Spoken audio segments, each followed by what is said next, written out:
What up, y'all? Appreciate you showing up, hanging out, listening to my damn ass. Like and subscribe. So, I just finished watching the Developer Direct. Something that PlayStation doesn't have, because A, they can't afford to do them. That's not true. And B, they got their state of plays, which are kind of, I'm gonna be real, kind of unimpressed and whack, and they're not put together very well. The Developer Direct, they'll show you the game, and then they'll show you the team, the artists, the producers, the direct people working on the game. They humanize the studio making the game. They explain some stuff. They give us some insight. And I'm like, this is way better, because it's like back in the day. I know I said this before, but back in the day, I used to collect DVDs and stuff, and the good ones, the special edition where you get the behind the scenes, you get all the stuff, and those were dope because you pop it in, you're like, I want some more information on the movie, yay! And they show you all behind the scenes stuff, and it's cool. And that's basically what these are, to a lesser extent, but still. And they're good. So anyway, first game was Ninja Gaiden 4. What? Okay, I wasn't expecting that. I was like, dude. What was this? Then it's like Ryu Hayabusa's on there. Beep, boop, boo. I was like, uh-oh. That's how you start a Developer Direct. That's how you start a show. Are you paying it? Listen, Sony, don't even pay attention, because y'all are lost. Y'all need to do other things before you get a Direct, because you actually need games. I'm just saying. So that was cool. I was like, Ninja Gaiden 4. I was looking at the graphics. I was like, it's going to be 60 frames, because that's what they do. And it's Platinum Games. I was like, huh?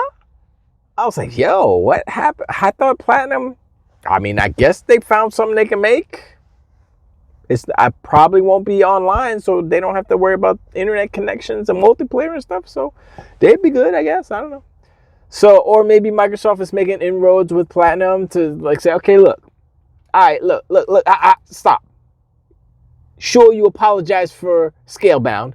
We accept your apology, but still, you kind of screwed us. So, in order to prove yourself, we're going to give you, what we got? We got something.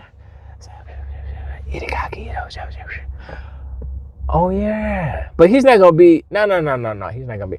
Okay, yeah. Okay, so, Platinum, you paying attention? Yeah, what do you want us to do? All right, so check this out. I don't know if y'all could do it, because Scalebound, remember? So,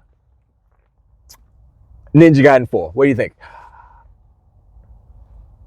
We can do that. There's no online, right? No, there's no online. We already know you can't do the online with just a regular old school Ninja Gaiden game. Pop, chop, chat, slap, guts everywhere, okay? They're like, we can do that. And like, all right, cool. So you do this, and it's good. Maybe we talk about some Scalebound down the road. I'm just saying, we're going to give you some instructions. We're going to send you some PDFs on how to do online gaming and stuff. But, y'all could train up. But until then, do this, and we talk later. And so they're like, yay, we got money. So Platinum Games is still around for as long as they don't mess up again. So I'm glad to see that Microsoft hasn't totally cut them off. They gave them another chance to prove themselves as developers. They're good. It's just they screwed up on Scalebound, and they used that time and money. They were making something else for it was multiplayer or PlayStation. I can't remember what it was, but I was like, oh, okay. But anyway, and then at the end of that, it was like Ninja Gaiden 2 Black 2. I was like, oh, no, it's 2 Black. I was like, oh, okay, they're remastering that. That's dope. Okay, cool. So, and I think Ninja Gaiden 4 is in Unreal 5. I don't know if Black 2 is. I'm not sure. But they both look dope. And I was like, all right, cool. I'm going to play 4. I don't know if I'll play 2 again. 2 Black. I don't know if I'll play that again. But 4, yeah, definitely. Because I like how the camera's dynamic. Because it's still like a little bit further away from the original Ninja Gaiden on the Xbox 360, right? It was on 360, right? No, it was on the OG Xbox, right? Anyway, it doesn't matter. And so it comes in and out and it does all this. I was like, okay, that's dope. So yes, that's how you start a show. Boosh. Ninja Gaiden 4. I was like, yes. Okay, cool. And then they showed South of Midnight. And I was like, look, I'm already sold on this game. You need to show me anymore. They showed some more. They showed the actor of Hazel. She's pretty. She's very pretty. She's very pretty. Did I say she's pretty? Yeah, she's pretty. And yeah, I was like, cool. And she's a good voice actress too. And it's like you hear her natural voice and you say, okay, I hear a little bit in it. And then she throws on that extra Cajun spice on that. I was like, okay, yeah, she good. So yeah, I'm like seeing how like her mom they're like fighting and stuff about stuff in the beginning again. I was like, okay, this is gonna be pretty good. The best thing I think, that I like the most about South of Midnight is that it's about like the monsters like Two-Toe Tom and all the other monsters. I think there's like Spider Lady and stuff. And I'm like, there's like stories behind their legends or their characters, and it's like, it's kind of like it's a backstory. It's a humanizing type of, and I'm like, oh, that's why that character's like that, and that's what happened to this. And I was like, so that's always kind of cool to me when you find out like the backstories to like fairy tales or myths or fables or anything like that. It's super interesting, and I think it's more interesting for me because I have like zero knowledge of Southern American like folklore. I have nothing. I mean, I know the flavor. I know Voodoo Vince. That's all. Just Voodoo Vince. That's my extent of knowledge for Southern folklore. Thank you, Phil Spencer, for opening my eyes. That's not it. Okay. Anyway. So I'm interested in the stories. Like I want to know what the deal is Two-Toe Tom. I want to know what the deal with the catfish dude. I forgot his name. All those things. It's interesting to me because it's like Grimm's fairy tale, the Grimm stories, the Brothers Grimm. I actually had the book that had all the Brothers Grimm in there, and the stories are different from like how they've been kind of sanitized and for kids and stuff. They're not kid stories. They're stories to warn kids about evil stuff in the world, and they're very gruesome. Little Red Riding Hood. It's kind of gross if you take it literally. Anyway, we're gonna move on. So South of Midnight. Okay, so Ninja Gaiden. Oh snap! South of Midnight. Oh hell yeah! Next game, Expedition 33. Once again, I'm like, yo, I saw what I needed to see. I don't need to know more. It looks great. I watched it. I was like, now I want to play it more. and what did it? Not like the battle scenes and the all that, the live action plus the little turn-based mixed together, special effect camera moving all around. It wasn't any of that. It's when they said we have a fully 3D rendered open world map. And I saw them do, I think, or open, I forgot what they said the actual verbiage was. But they showed like the big dude flying around. And I was like, oh, and they got like other big dudes. I was like, okay. Oh, you know what? Now I'm feeling, it felt a little bit like Avatar: The Last Airbender with Opal, whatever the freaking bison, six-legged sky bison is, whatever his name is, with the platypus tail, whatever his name is. Opa? I don't remember. Not Opa. Anyway, so I was like, yes, I like that.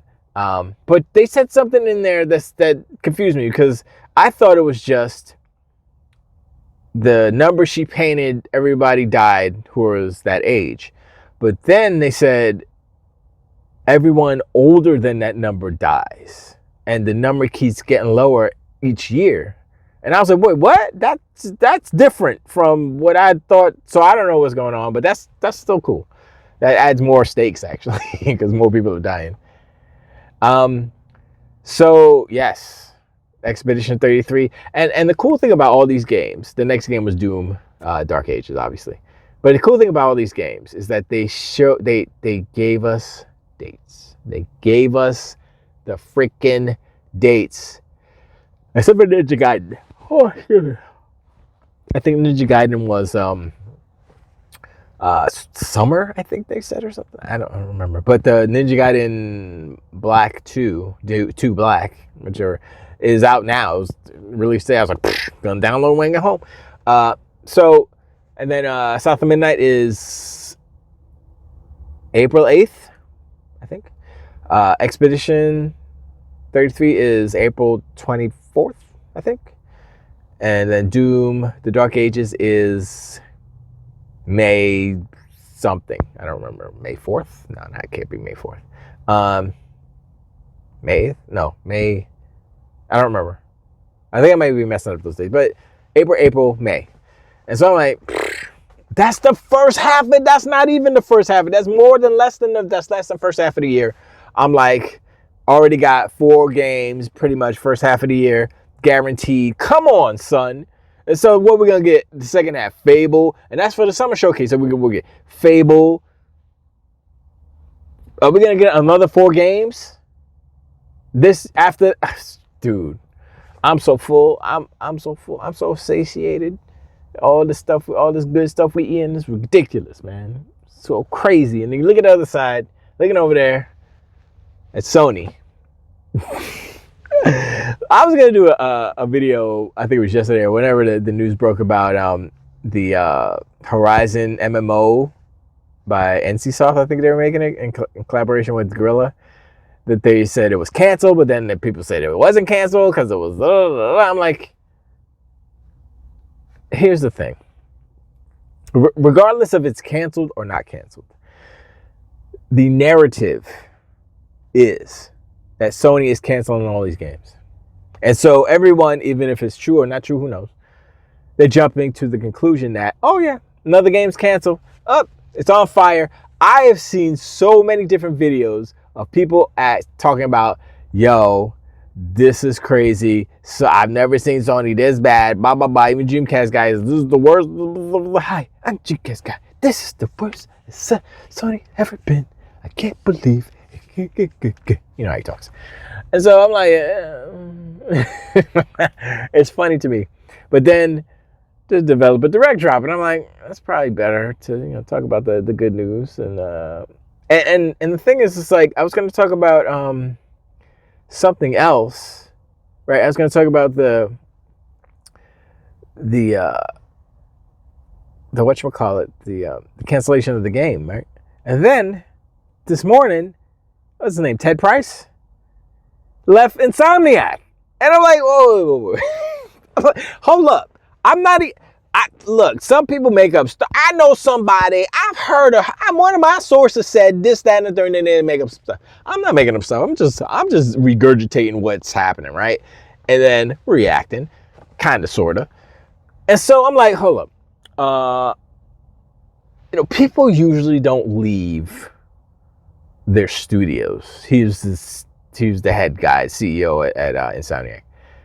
They usually don't leave until like the project that they're working on is kind of done, because I don't know if it upheaves the actual project, but it'll definitely have a little bit of a disruption, because maybe not, but if a project's like, okay, project's gold, I'm out. And then it's like, and then somebody new come in, they start on new stuff, boom, right? But they're working on Wolverine, they're working on Spider-Man 3. They're not done with those games. They're not close to done. I saw some leak footage of Wolverine, which was different from their first leak footage, and I'm like, okay, so the first one I was like, all right, that's early, not even alpha, so sure, it looks rough. This new stuff, I was like, okay, that looks closer to what a game would look like. No.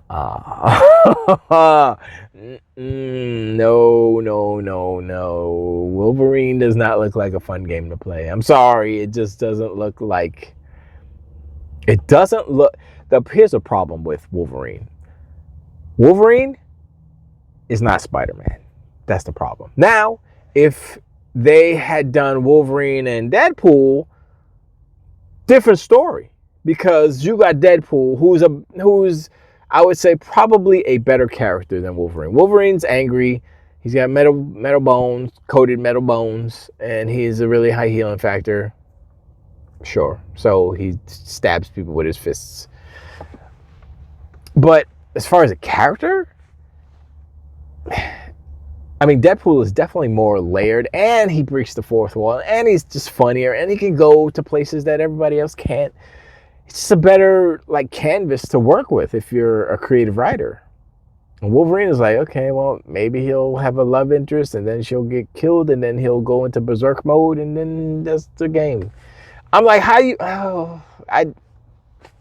Wolverine is cool because of Snicked, right? Because he's a little short Canadian, Snicked, yellow and blue. And the hair is like, but other than that, I'm like, I mean, his brother Sabretooth, is that cool? I don't know. Daughter, I think the strength of Wolverine is not actually Wolverine. I think it'll be the characters they surround him with. So that's unknown. We'll see. But when I saw it, I was like, I don't even want to play that. I'll watch the cutscenes on YouTube and call it a day because that's not really like fun.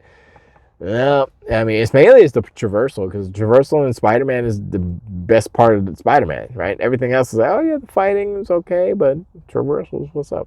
Anyway, and also I was thinking about Spider-Man, and it applies to Wolverine too. And there was it's a little bit of a tangent, but there was a comment. They were talking about the games of service and how they're all canceling and all stuff. And I forgot who it was, but they said they're finding it hard to find the fun in the Spider-Man multi-webs or whatever they call the game. The multiplayer Spider-Man game that they canceled. And I said to myself, I know why it's not fun. And I'm going to tell y'all right now. The reason why Spider-Man multiplayer isn't fun is because basically they're basing it off of the single player game. It's that multiplayer co-op, blah, blah, blah, right? That doesn't work because Spider-Man Miles Morales, Spider-Man 2, they're all based off of animation and camera tricks and cinematics and cutscenes. It's not based off of physical, physics-based interactions. You know what I'm saying? Like Halo, for instance. Halo was the first thing that came to my mind. The reason why Halo was a fun multiplayer game is because you can throw a grenade at someone, and if you time it right, you can throw. It's a grenade jump. I forgot what it was called. But you throw it at yourself. You throw it down, right? And if you jump at the right time, it explodes, and the explosion propels you up to a higher spot. That's physics. And the warthogs are they flipping all over the place. You can jump it and jump out and blow it up and crash. And you do all these crazy things that are just all physics based. And that's where the fun lies in those type of games. Spider-Man doesn't have that. It's all animation based, and it grabs the camera and oh, it's cool. Oh, look, it looks cool, but it's not fun because you have no control over what's going on. There's no options to have goofy stuff happen. And if you change it to what like Halo is, just a physics-based sandbox, it's not Spider-Man anymore. It's something. It's like Just Cause or something. It's different. And that's why Spider-Man multiplayer will not work. And basically, you can apply that to Wolverine. You can apply that to most PlayStation multiplayer games because most of them are not that. They're trying to be so cinematic all the time that they don't realize that the fun part of games is the unexpected, random, just candid things that happen. Be like, yo, I remember when Sir Brevian was talking about him and his lady, his wife. They were playing and he was like, yeah, I was in the Warthog, or she was driving and we were like, yeah, and then she drove us right off a cliff. And they were like, what are you doing?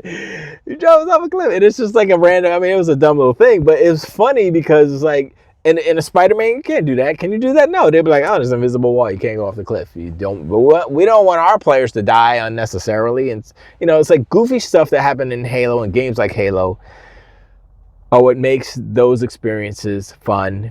And that's what games are. The games are fun. But when you take control of the camera, when you limit what you can do in the game because you want it to be more cinematic, then you limit what the fun is in the game. You're guiding your audience through what you want them to see as opposed to having them make their own fun in the games. And that's why these games suck. That's why all these freaking games on PlayStation are trash. I don't know about Concord. I have to look at some tape on that to see if the physics are I'm not too sure how it works in Conqueror, but you know, look at the games that are most fun to play, and usually it's just physics crazy sandbox things. You know, like I said, Just Cause, Halo, and you know, if you want to say the other side of it, right? Gears of War isn't really a physics based thing. I mean, it is after you die, you get the ragdoll doll, but it really isn't physics. I mean, there are physics in the game, but it is mainly systems. You know, whatchamacallit, the parry system, the cover system, all those things. You know, roadie run, all these things combined, the active reload. It's just a tight game, and so it is different from Halo in that respect. But that's how you have to, if you're gonna make a game that has these rules that they have to sit, you know, kind of adhere to, you have to make every little element of the game excellent and fun and just like, yo, this is crazy. Sony's just lacking and they're macking, man. But anyway, I know I was talking about the developer direct, which is mainly the main thing, but you know, all these cancellations, they keep coming, and it's like, I don't know what I'm gonna name this video. It's gonna be developer direct and Sony got no games. I don't know. Sony's death is because developer direct is here. I don't know. It's just crazy. But anyway, I appreciate your answer. Like and subscribe. Hit me in the comments below. Let me know what you think about the developer direct. What you think about the games. I think it was excellent. I've seen a couple of like kind of short little takes and everybody liked it. I don't see nobody hating it, but of course they're gonna be ponies knocking unicorns that are gonna hate because that's what they gotta do because they ain't got nothing else to do. They ain't got no games to play, so whatever. And we'll talk about the lack of gameage on PlayStation. We'll talk about the end of PlayStation, the death of PlayStation as the months and the days and the weeks go on, because it's happening. You know, you can try to pretend that it's not, but it is happening, and you know, it's part of life. It's part of the video game industry right here, right now. So we'll see. We'll see how it happens. But anyway, I appreciate. I'll talk to you on the next one. Sweet.